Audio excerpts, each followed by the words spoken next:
So we've all experienced getting into a super hot car in the summer.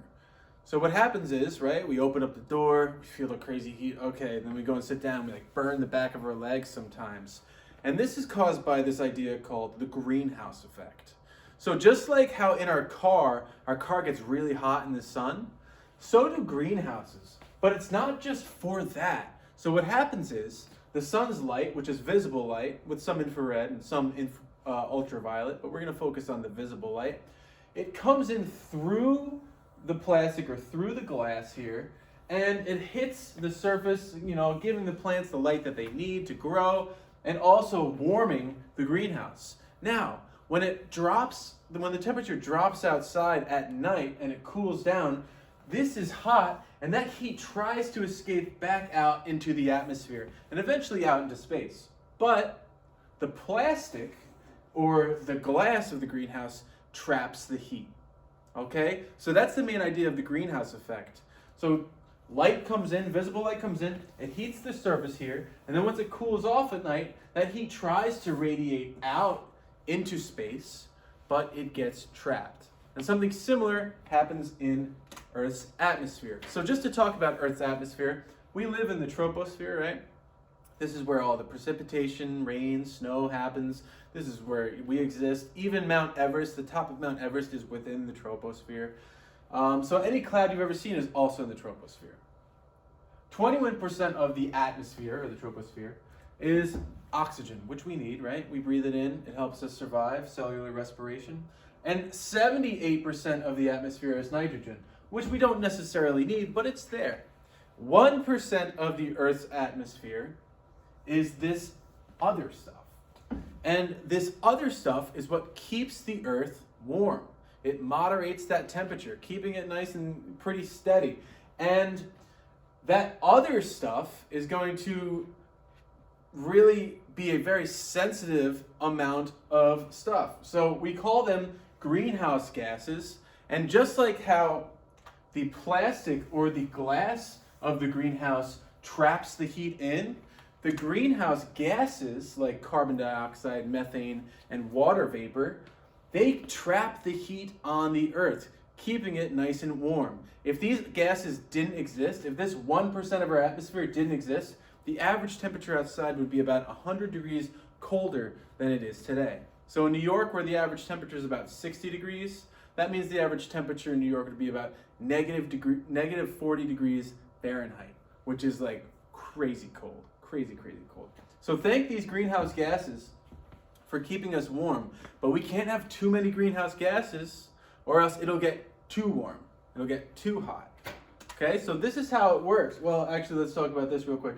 This is a relationship between the amount of carbon dioxide in the atmosphere, which is the blue line, and the temperature outside for the last 400,000 years. We figured this stuff out by looking at ice cores, the amount of oxygen 18 ratio to the amount of oxygen 16, blah, blah, blah. You don't need to know it, but it's interesting stuff. But the main idea here is that when carbon dioxide goes up, there's a little delay, but the temperature also goes up as well. And what we see today that's happening is this major spike. Now, the temperature hasn't necessarily caught up with that spike because of the delay, but based on this data here, we can assume that there's going to be a spike in the Earth's temperature based on the relationship between carbon dioxide and temperature. All right, so you'll watch this video at some point, but the idea is that insolation from the sun comes in as a short wavelength. It can be reflected by clouds or even reflected by some of the Earth's surface, but some of the light gets absorbed. And when we absorb light, we heat up, right? So when you get in front of the sun and you absorb that light, you heat up. And when you wear a black shirt, you absorb light more than if you wear a white shirt, okay? So that surface gets heated up and it absorbs it. At nighttime, this heat tries to escape out into space. It escapes out as infrared, but infrared can be trapped by those greenhouse gases. And when we say we can trap infrared, remember that infrared means heat. So the greenhouse gases trap heat that was absorbed by the Earth from the sun. Okay, so here's another image. We have short wavelength coming from the sun, which is higher energy visible light. And when that hits the Earth's surface, it heats it. At nighttime, when it gets cold out, that heat gets re-radiated out into space as this long wavelength called infrared. And the more greenhouse gases we have in the atmosphere, like carbon dioxide, methane, and water vapor, the more these infrared rays get trapped. They get kept in, just like the glass on a greenhouse. Okay? So, main idea here, the greenhouse gases that we need to know are methane, water vapor, and carbon dioxide. All right? And carbon dioxide is released by burning fossil fuels. It's released by us breathing just regulars. But like we don't release that much carbon dioxide compared to the amount that fossil fuels and volcanoes release of carbon dioxide. Methane is released by cow farts. So if we limit the amount of cows on farms, we'll be limiting the amount of methane that gets into the air. And methane is a really, really powerful greenhouse gas. It traps heat about 10 times more than carbon dioxide. And same with water vapor. Water vapor traps heat really, really well. And what we can think of with water vapor is water vapor or clouds. Clouds are actually not water vapor, but they still function very similar to water vapor, and they act like a blanket over the earth. So surprisingly, cloudy nights tend to be warmer than clear nights. And the reason for that is the infrared that tries to escape out into space gets caught by the cloud, just like how you put a blanket on yourself at night. The cloud is like a blanket for heat. And when we don't have the clouds there, so on a clear night, this infrared doesn't get trapped by the clouds and it can escape a little bit better into the atmosphere.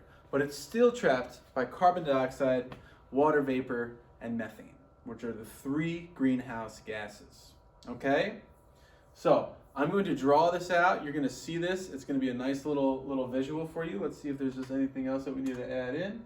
I think we're good. Okay? So this is just a little explanation of, like, if you were asked to come up with a paragraph to explain how the greenhouse effect works, this is the best explanation. Insolation, which is sunlight, reaches Earth's surface in a short wavelength. So a short wavelength is going to be the visible light. The light gets absorbed and the Earth's surface temperature increases. So when we absorb light, the Earth heats up. At night, the heat, also known as infrared, which is the electromagnetic wavelength, the heat radiates from Earth's surface as a long wavelength, which is the infrared. But as it tries to escape into outer space and bring that heat from the Earth and let it go, it gets trapped. Those infrared rays get trapped by greenhouse gases. So if we have more greenhouse gases, the more we trap the heat on the Earth. If we have less greenhouse gases, the less we trap the heat, and the more infrared light, or the more heat escapes out into space. So these three greenhouse gases are CO2, carbon dioxide, H2O vapor, or water vapor, and methane. They keep the Earth warm. But if we have too much of it, it'll get too hot.